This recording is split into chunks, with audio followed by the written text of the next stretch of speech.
Some things are too sacred to be practical. It just feels that way sometimes. So if you know me very well at all, you might know that I like shoes. I like to have a lot of nice sneakers. The problem is I also like to have a 401k. So I don't have both, very many of either. So what I realized is that people go to great lengths to protect the condition of their sneakers. I came across something called the duck walk, and I'm going to do it for you. Put your phones down. But it is a way to protect sneakers from creasing, okay? The duck walk looks like this. So if you've ever seen someone walking like this, they either have to use the restroom or they're protecting their J's, as they call them. So some things are just too sacred to be practical. If that's how you have to walk around, maybe you don't need nice shoes like that, right? And before we just rag on a young generation that's walking around like that, I know some of you have cowboy boots that don't do very cowboy-y things. And I know there was a previous generation that covered all of their furniture in plastic. As well as had, cabinets full of dishes that you cannot eat off of, right? Like, we all do it. Some things just seem too nice to actually put into practice in our life. But on the other hand, some things just seem too common to be taken seriously. Some things are just used so often that it's just, we can blame this on the internet, kind of the memification of everything, like things that were once serious and taken, like a great movie quote or a scene or whatever has then kind of been taken into a meme, and you got SpongeBob or something like that inserted into it. So the next time you hear that quote or see that name somewhere in public, it's all you can think about is the joke about it, right? I'll give you one example that most people will understand, is we need to apologize to everyone named Karen, because what we have done to the name Karen is just unbiblical. Because there are a few people named Karen that I'm sure are just hard to be around. But most Karens that I know are not Karens, if you know what I mean. They're loving, kind, very loving people, but because of we've made it just such a common phrase or name for someone who on the HOA or the neighborhood watch or something like that, that's always like sticking their nose in other people's business. We kind of like when you meet a Karen, you're like, are you a Karen or are you a Karen? Like sometimes things are just too common and to become too jokeified or whatever to be taken seriously. This is about the Bible. I promised this sermon. Here we go. 1 Corinthians chapter 13 is a duck walking Karen. It's almost too sacred, right? It's almost too lofty and high. I mean, we read this chapter at weddings when people are making the biggest commitment of their lives to commit their lives to each other forever. We quote it from the highest form of love, this impossible standard that Paul writes, and his words almost seem too sacred to apply. It's like, yeah, that would be nice, but we live in the real world, Paul. Come down to our world. Like, we can't really accomplish that, so we'll just read it at weddings and pretend it doesn't exist every other time. But also, the 13th chapter of 1 Corinthians is a little too common for a lot of us. It's a little too common. I was having lunch with John Presco this week, and we were talking about this passage and kind of what I was thinking I would talk about this week. And it was like, it's so common and people just know it. And he was like, yeah, I was in my bathroom this week reading it on the wall. And just seeing like how beautiful that language was. He's like, really just digging into it. And I said, now wait a second, John. Did you just say that you have the 13th chapter of 1 Corinthians framed in your bathroom? And he said, master bathroom was his only response. And so I was like, I don't know, maybe that's a sacred place for John. I'm not sure. But you see what I mean? Like, it can almost be too common. To actually take it seriously. When Paul writes this text, the 13th chapter is not a marriage text. We had one of those a few chapters ago. Has these lofty expectations for marriage only. It's also not a common read it and forget it text where Paul just gets into one of his moods where he's being mushy and poetic, and you're like, okay, Paul, get back to the, to the real doctrine. The context of this chapter shows us that Paul is not performing a wedding, and he's not sitting in the bathroom. The places that Paul drops this is really probably his most beautiful piece of literature. You could say like the back half of Romans. He writes some stuff that is just really, really beautiful, like really, really great stuff. Paul was an amazing writer, but this piece of literature is dropped right in the middle of what you could say a church board meeting, and not the good kind. It's such a unique text because it's like you got all these debates on either side of it, chapter 12 and chapter 14, and he kind of just slams on the brakes right in the middle. We spent a couple weeks talking about the resurrection on Easter and the week after in chapters 15 and following. Now we're coming back to this run of like chapters 12, 13, and 14. He's really honing in on these spiritual gifts because the church had a lot of questions about spiritual gifts. And I think we as a church also still just have a lot of questions. There's a lot of mystery surrounding spiritual gifts. And so Paul, right in the middle of all of this, he's like, the end of chapter 12, he's like, but I'm going to show you what really, really matters. So we screech on the brakes and we listen in. So chapter 13, verse 1, he says this, if I speak in human or angelic tongues, but do not have love, I am a noisy gong or a clanging cymbal. If I have the gift of prophecy and understand all mysteries and all knowledge, and if I have faith so that I can move mountains, but do not have love, I am nothing. And if I give away all my possessions, and I give over my body in order to boast, but I do not have love, I gain nothing. It's beautiful writing that Paul has, but don't forget where we're coming from. Paul has just severely chewed out the early church over their arguing and abuse of spiritual gifts. Many of them were not happy with the part that they had been given. They, someone had a gift that was more upfront and noticeable, like prophecy or teaching, or even tongues that was like audible, and they could hear that out loud. And then someone else got the gift of administration. I don't know how that's a spiritual gift. That's one of them. And so people are like, well, come on. Like Peter gets the gift of exhortation and leadership and all of this, and I get church secretary? Like, what do you want me to do with that? And so they started competing in the church service. It's like, even if I don't have that particular gift, I'm going to pretend like I do, and I'm going to elevate these gifts. And so Paul explained in chapter 12 that the body of Christ is like any other body, that it has many different parts, and they all have to work together. The problem with the Corinth church is that he was saying we've got like 30 hands and no feet. So we got a lot of clapping, we got a lot of movement. Sometimes I feel like I have 30 hands, but and no going. No one's taking this message anywhere. We come in here and we clap, and that's not the kind of church we want to be. And we can just pray at that moment that's not the kind of church we become, that we just like to pat ourselves on the back and applaud ourselves and raise our hands in this place. But when we walk out of here, that our feet don't actually take the message. But in Corinth, the church services, the actual services on Sunday mornings, had gotten really out of hand. They'd gotten really loud and out of control, and they got really noisy.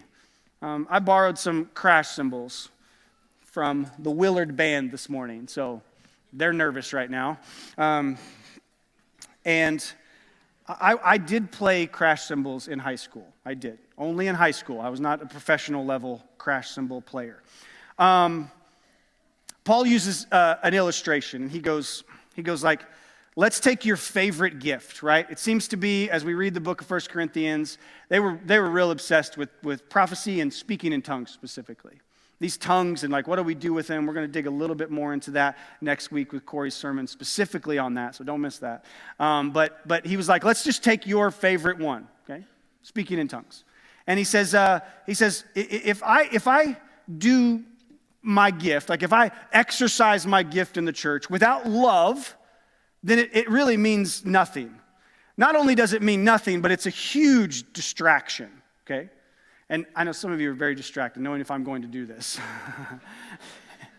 I did it in the first service, and Tom is ready. He's ready for me to go. He's got his finger on the button, right? Is everybody ready? We're going to do it one time. What they don't tell you when you play the cymbals in high school is that the only way to mute cymbals is to jam them into your armpits. We had one song with a lot of cymbal work, and I remember leaving that hour. I'm sorry, I just made a baby cry, didn't I? I'm sorry.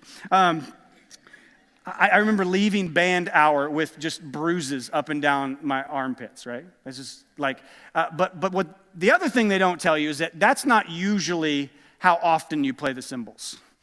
When you play the crash cymbals, you usually got 5 other jobs on the band because it just takes one measure, right? There's building up to a big moment that just boom. And I don't pay attention well, so I was usually missing that moment or late, which is worse than missing the moment, honestly. But I would just crash at random times, right? I would sneak up behind the trombones when they were, like when they were tuning, and I'd bam, that sort of stuff. They'd jump out of their seat, or I'd, just did the most random. I wasn't very loving with the cymbals, right? But it's not a very glamorous position unless you just nail it. Like when you get to the point where the whole song is built up to, and you just crash, and everybody's like, oh, that's what we've been waiting for this whole time. So like spiritual gifts, in the right spot, a spiritual gift can be dynamic and purposeful, but when done improperly or when abused, Paul says it's just like a loud clanging cymbal or a gong. And I did try to find a gong, but that would have been really awesome. So I'm going to leave these right here and hopefully don't step on them. But done improperly, it can be a distraction, like a loud noise saying like, look at me, like, look, I have a loud gift and I'm going to make sure that it's loud, that everybody knows it. So these gifts had become, they weren't a compliment to the church. They just became a competition for volume. Who can get on the stage? Who can be the loudest? Who can wow people with the most noise they can make? Here's what we got to remember, that in the church, our gifts are what we do, but love is the essential foundation of who we are. The heartbeat and the DNA of the church, the core personality of the people of God is love. It's a pretty big deal. And so Paul gives this whole chapter to what love is. What does love look like? Many of you know about the word agape, found in the scriptures. You might even know C.S. Lewis's work on the 4 loves, beautiful writing there as well. It teaches us a little bit about all the different words for love. And so you may know that there are different Greek words that mean love. Like I could say in English, I love tacos, and then over here, I love Jesus, and over here, I love my wife. And sometimes it's hard to know the difference. I mean, there is a difference, usually. I do love tacos, and my wife, and Jesus. We use the same word. Right? We just throw the word love out. But in the Greek, there are different words that mean different things. Now, this word agape, one thing that I've recently learned is that before the New Testament was written, this was a common word for love. It was in there, but it didn't have the meaning injected into it. And so writers like Paul and Peter give this actually a deeper meaning. They borrow concepts from the Old Testament and God's unconditional and covenantal love. And so when they put this around the idea of agape love, and they only use it when they're calling to this higher standard of love, you're saying this is a different thing. This is a new mode of treating one another, no matter what kind of love. Love in spite of what you've done or what you've accomplished, or whether I'm related to you, or whether we're friends, or whether I'm married to you, whatever. A love no matter what. This love is so foundational to who God is that when John writes in 1 John chapter 4, verse 8, he says, the one who does not love does not know God, because God is love. That's a kind of a famous verse, that God is love. And sometimes we get so loose with that verse that we flip it around and we go, God is love and love is God. Meaning that we can take our own definition of love. We can just decide, well, that looks like love, so that must look like God. We've got to be careful with that. Because we love with agendas.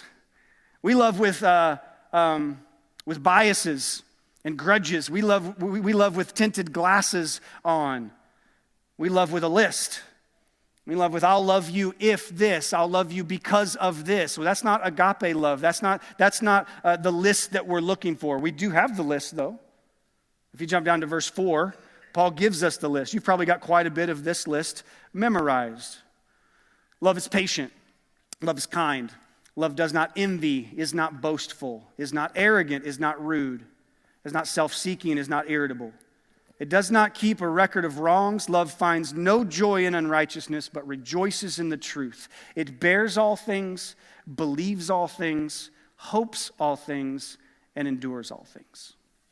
And yesterday, we got out into the yard. It's a beautiful day. It's time to, what started as like a let's kind of buy a few shrubs and plants and kind of lay them out in the yard and see where we want to put them someday. Someday also became yesterday. So, although it was a good day to dig holes in the Missouri dirt yesterday, everything was wet. So, look, we got dirty, we got muddy, we got some mulch, we did all this sort of stuff. But it looked like a few weeks ago, it almost looked like we weren't going to get springtime, right? It was like we'd get ready for it and things would really start kind of budding and you'd start to see you start to see little flowers and all that sort of stuff. And then it would freeze overnight. Some of you are out there covering up all your bushes or that sort of thing. We just kind of let it ride, see what happens, what survives.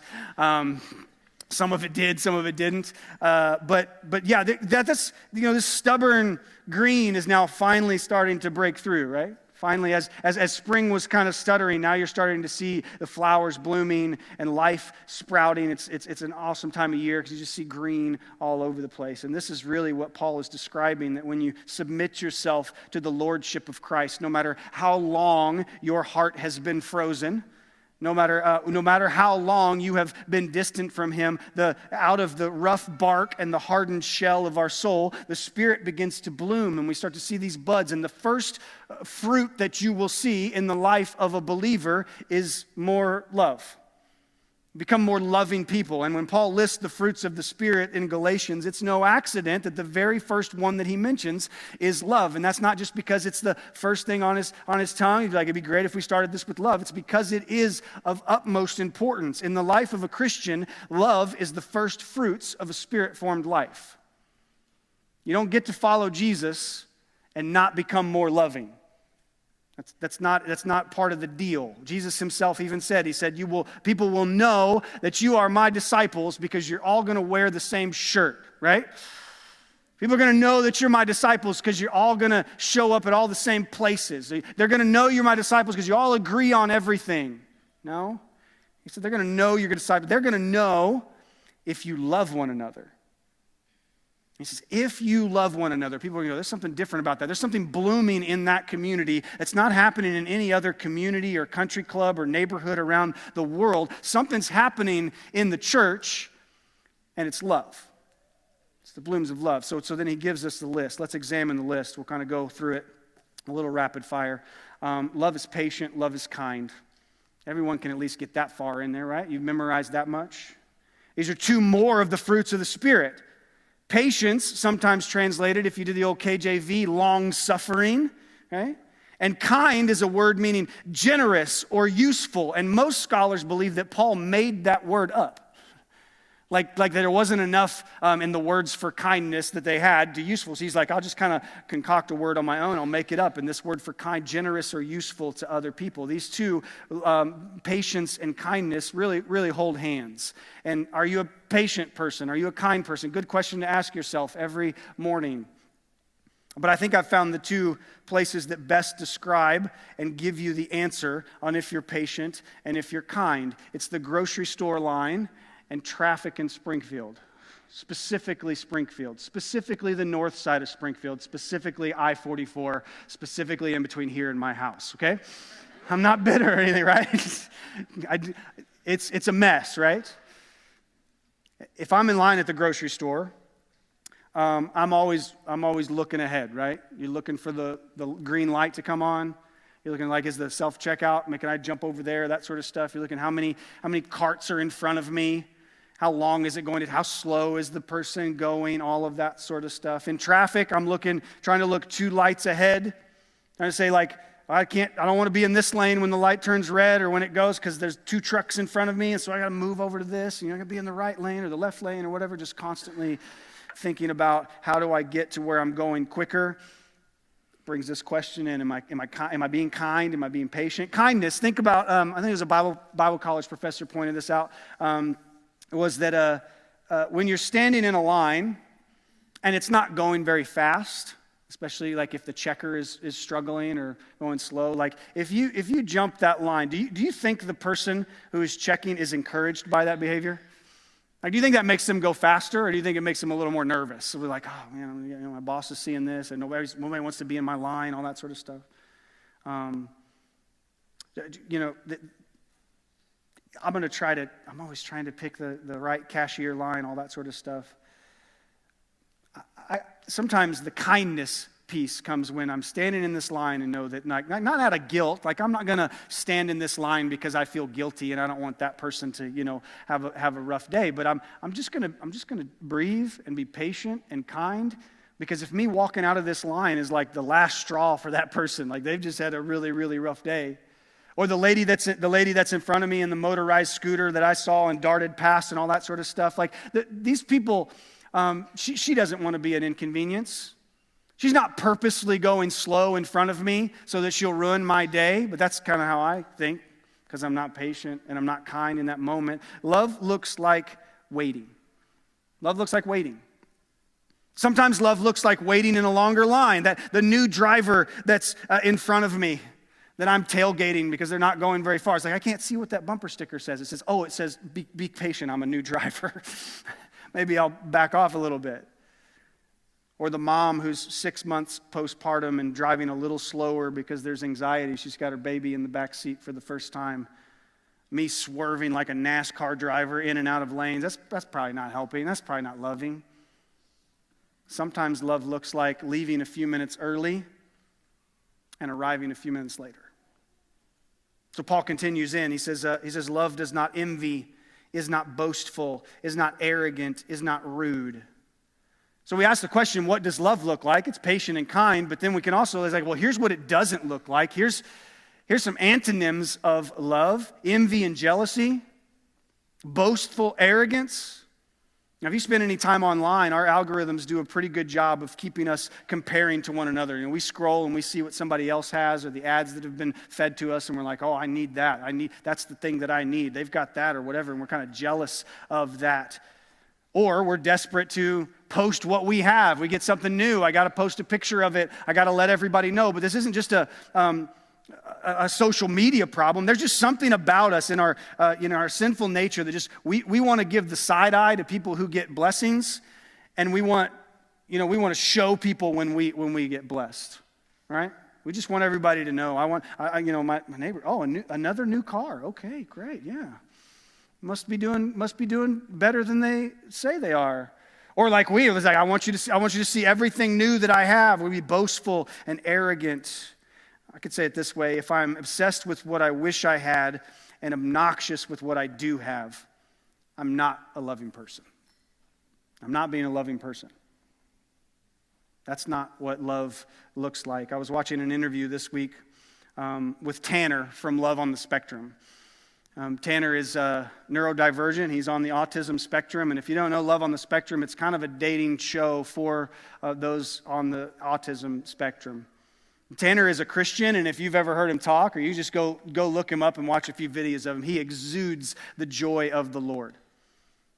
He's neurodivergent, and they pointed out in the interview that he's had to become very intentional on the way that he talks to people. They've actually made shirts for Tanner that is just a list of, do you like sharks? Do you like bears? Do you like goldfish? Do you like it? Just the whole shirt is filled, because that's how Tanner wants to communicate with people. He's just like, I've got so much stuff, and if you mention something, he's got a list of like stuff he wants to know. He's like, and he said, with the help of his mom and his sister, he's really learned how to listen and reply back to people on what they said, not what he wants to say.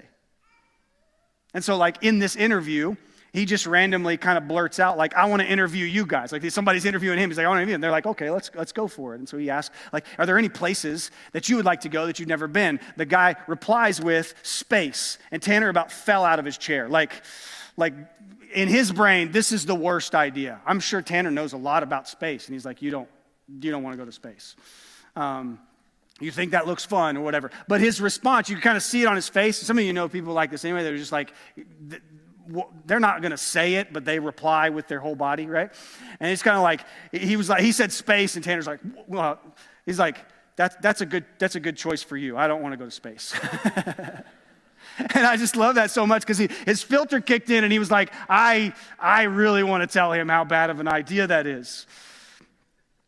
And so with help from his family, he's learned to listen and affirm and follow up and actually be interested in what the person is speaking, instead of just immediately saying what he wants. The next question, he says, are there any other places other than space? He's like, I'll go to Alaska. He's like, yeah. He's like, I would not want to go to space. He affirmed that again. But I'd love to go to Alaska.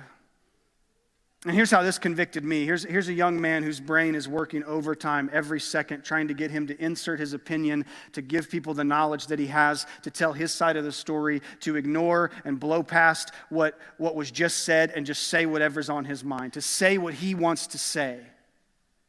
And here I am.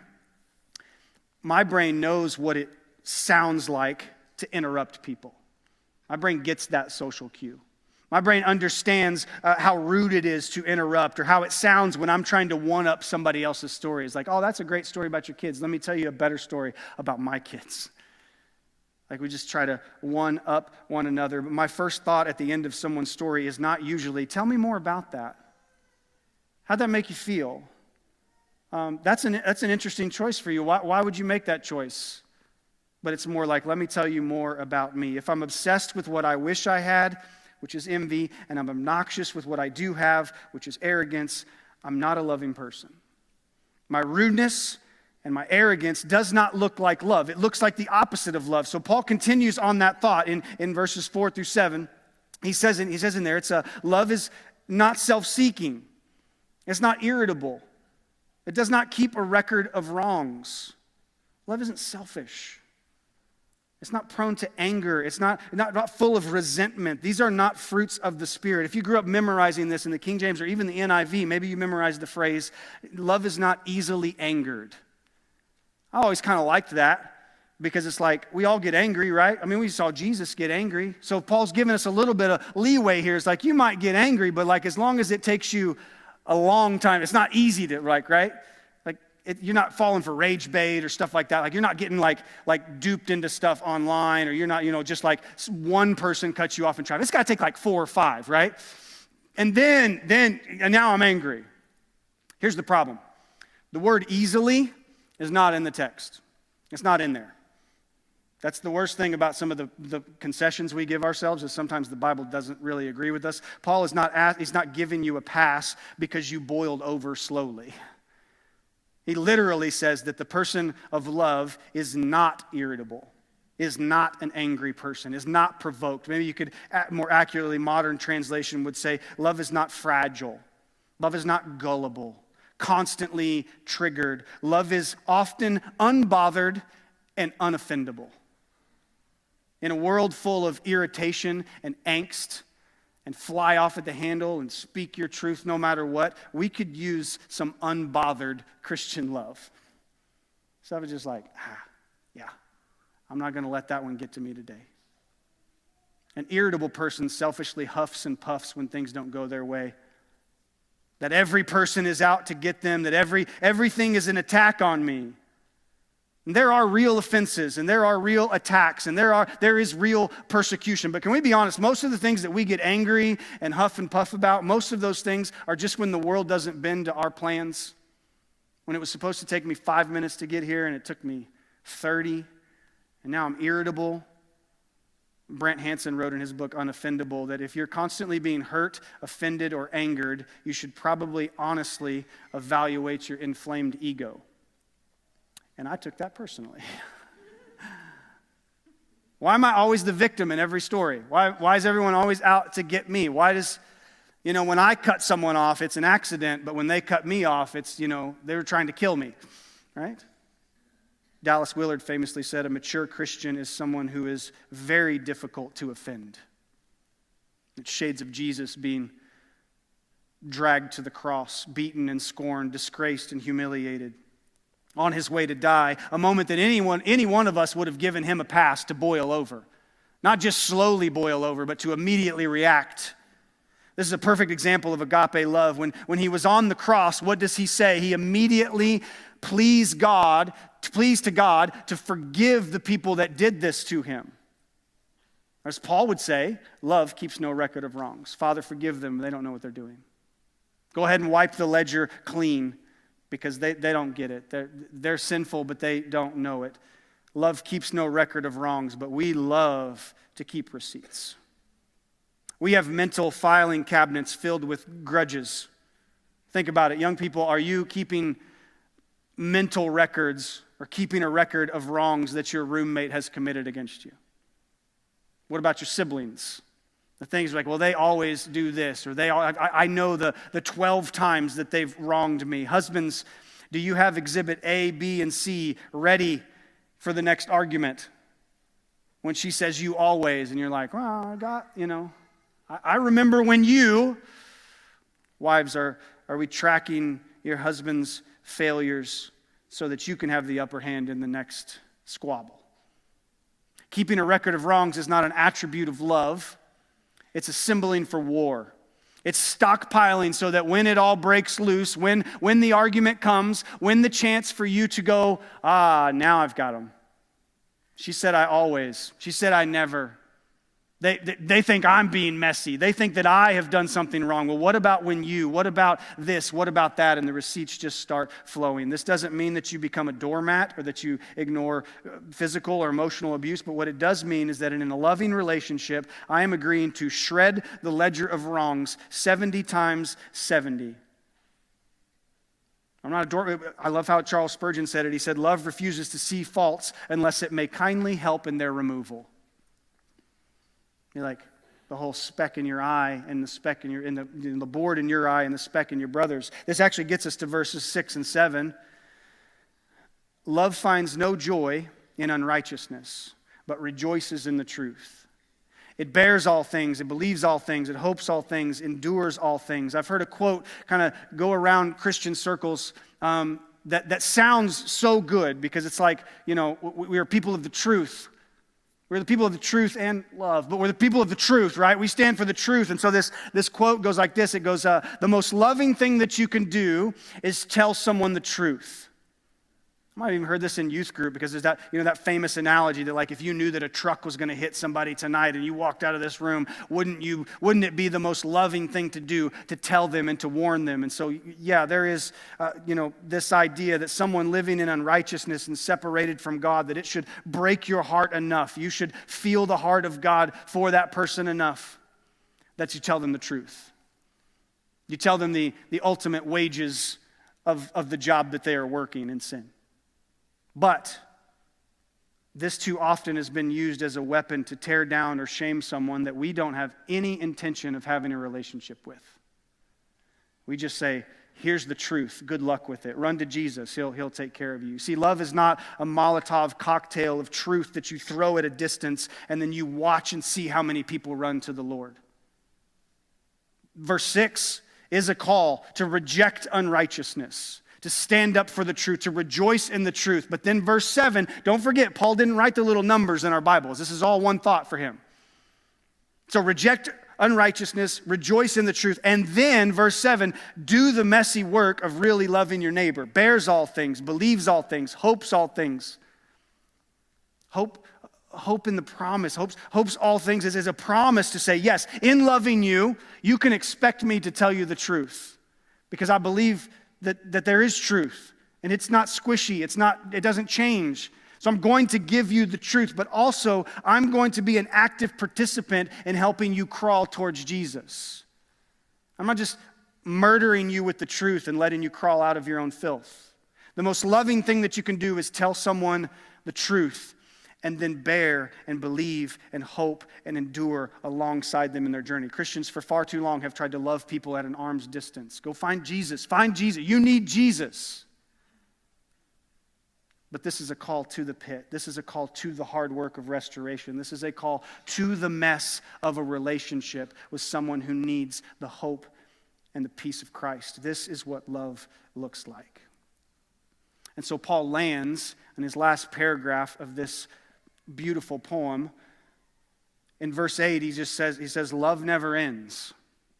Love never ends. And everything he says after this, really everything he's said in this chapter is to prove that point, that love is the ultimate consonant. It stays. Prophecy and tongues and knowledge and all of that thing, all the things that they were chasing after in the church, all the things that got real noisy and clangy, they all will pass away. They're all going to be gone. But love will never end. And to illustrate that, Paul gives 3 metaphors to describe what is going to change, the things that are going to change and what it's going to look like when they do. What is loose and timely, and we're living in the change of that now, and what is permanent. And I think you already know the answer to the question. It's kind of the whole point of the whole chapter. The first change, he says, is from temporary to eternal. Temporary to eternal. He says, for we know in part, and we prophesy in part, but when the perfect comes, the partial will come to an end. All of the knowledge that we have now, all of the prophecies that are happening, all of the gifts that we operate out of now will be incomplete until they become complete. So Paul is saying essentially to the first church, he's saying, you're putting all of your stock and all of your personality and all of your clout in the church, you're putting that in earthly, limited knowledge and earthly gifts, and you're tearing the church apart over stuff that just won't even be a big deal in the kingdom. Won't even be a big deal in heaven. This chapter is Paul's assurance that love will always be part of the equation. Love is eternal. Love never ends. The second change that he talks about is infancy to adulthood. Verse 11, he starts to kind of paint this picture of like when you grow up, things change. So he's kind of telling the church, like, it's time to grow up. It's time to outgrow these childish arguments about your gifts and about who prefers this and who prefers that. He says, when I became a man, I put aside childish things. Sometimes you put the toys in the toy box, and it's not to get them back out later. They need to go into the attic and be put away. Paul's telling the church, using these gifts without love, you just look like a bunch of whiny babies who are not getting their way. Well, I didn't get the gift that I wanted, and Peter got the gift that I wanted, and that, so I'm just going to pretend like, he says, grow up. Christian maturity looks like not being threatened when other people get blessed. Christian maturity looks like not being cynical when someone else is hopeful. Like a child learning to share their toys, we find that the church is better when we love each other well and we share our gifts, not hoard them. The last change that he talks about is reflection to clarity. For now, we only see a reflection as in a mirror. But then face to face, now I know in part, but then I will know fully as I am fully known. Such a beautiful way to tie a bow on that, as Paul says, God has known me and sees me fully, and someday I will know God and see him fully. Corinth was actually kind of known for their polished brass and copper mirrors. Our mirrors are a lot more reflective than what they had then. You can imagine a brass or a copper mirror is not going to give you a very clear image, and depending on how hammered out or polished it was, it could distort, or the edges would be blurry. And so he's kind of leaning into that metaphor for the culture. He's like, you know what it looks like when you look in a mirror, and you're like, I don't think I look like that. It's like the word that Paul uses there for reflection is enigma, which is where we get our English word for enigma, like a riddle that we're trying to solve. Something that's hard to decipher. He's like, right now, we just see a reflection. We see an enigma. We're not really sure what's going on. But someday, that will be true. Have you ever been confused at what God's plans or God's will is for your life? I guess Paul is just stating the obvious here, is someday it will be crystal clear. Not even like the mirrors that we have today, but face to face, fully known, fully understanding all of these mysteries. And he says, you guys are arguing about the stuff that's all going to fade away, and all those questions are going to be answered. But love is eternal. Paul ends with the beautiful closing line. Now these three remain: faith, hope, and love. But the greatest of these is love. This is Paul's mic drop moment. It's the end of his TED Talk. He's like, all right, thank you for coming. Faith, hope, and love. A faith that can move mountains still bows to love. A faith that gains you a bag full of spiritual gifts still answers to how lovingly they are going to be practiced. A faith that is strong enough to endure hardship and persecution and sacrifice is still measured in how we love one another. But what about hope? Hope springs eternal, right? That's not in the Bible, by the way. The hope of the resurrection and new life is a call to love in this life. The hope of someday understanding all of these mysteries of scriptures and finally seeing things clearly, that hope is still a call to love. Someday, as the hymn says, when our faith is made sight. And it's no longer a blind faith. It's no longer just, I really believe this, I want assurance. Someday that is made sight, and we see that our hope will be realized in heaven. Paul is making the case that faith and hope will also bow to love, that we will still live in a kingdom of love. N.T. Wright says it this way: love is the language they speak in the new creation, and we get to learn the grammar and the syntax now. That's beautiful. I get to learn some grammar. Love is the atmosphere of God's kingdom. It's in the air of heaven. These words are not too sacred to apply, and they are not too common to take seriously. If you follow Jesus, love is your present and your future calling.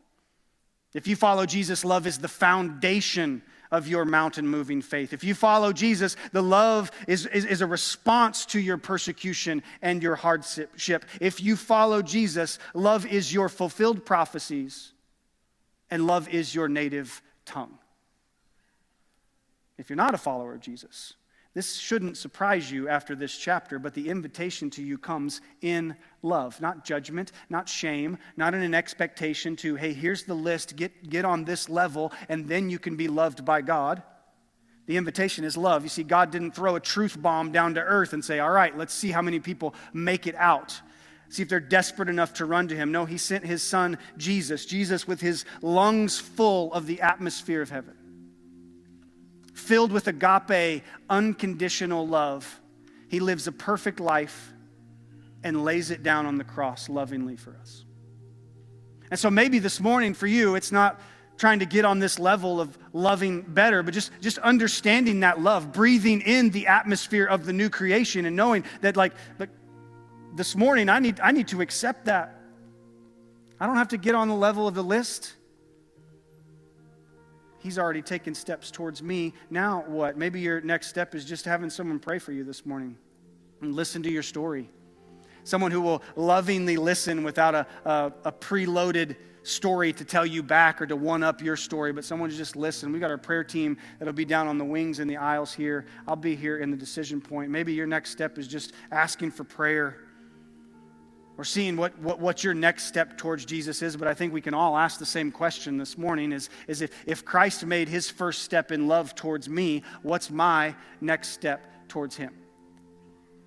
What's my next step towards him? How do I become a more patient and kind person? How do I become less angry? How do I become what these fruits are? How do I let this fruit bloom and blossom in my life? This high calling that feels almost unobtainable. How do I let Jesus come and start to form me into something that I know I could never be by myself? What's my next step towards him? I'll go ahead and have you all stand and we're going to sing together. These prayers to God, we know that He's called us to a high calling. And He's asked us to love one another, and that's how we'll be known as disciples. And so instead of being a church full of just a bunch of hands raised and pats on the back and clapping and all of that, we really become a full body of Christ that loves, and people will know because we love that we are His. Let's sing together.